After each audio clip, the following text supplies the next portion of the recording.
দাদা, মেয়ে দেখে তোমার পছন্দ হয়েছে তো? তোদের পছন্দ হলে আমার পছন্দ। তাহলে কি বল, কথাবার্তা বলি? অঞ্জলি আমার একমাত্র মেয়ে, ওর মা বেঁচে নেই, আমার সবকিছু ওই পাবে। ওর সুখী আমার সুখ। আমি দেনা পাওয়ার কথা বলছি না, আমাদের কিছু প্রশ্ন আছে, আর সেগুলো ঠিকঠাক উত্তর দিতে পারলে আমার দাদার সাথে বিয়ে হবে। এই, এটা কি কোন মানাঙ্গা করোড়পতি হচ্ছে যে ঠিকঠাক উত্তর দিতে হবে? হ্যাঁ, তুই চুপ কর। পূজা, তুই বল। ছোটদা, তুই জিজ্ঞেস কর। আচ্ছা বলুন তো, বিয়ের পর নতুন বউ বাবার বাড়ি থেকে স্বামীর বাড়িতে কি নিয়ে যায়? নতুন বউ বাবার বাড়ি থেকে শ্বশুর বাড়ির লোকজনদের সঙ্গে ভালো ব্যবহার, সংসারের সব কাজকর্ম করা, সকলের সঙ্গে মানিয়ে চলার শিক্ষা নিয়ে যায়।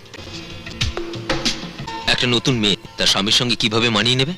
স্বামীর যা পছন্দ আমার সেটাই পছন্দ, আর স্বামীর যা অপছন্দ সেটাই আমার অপছন্দ।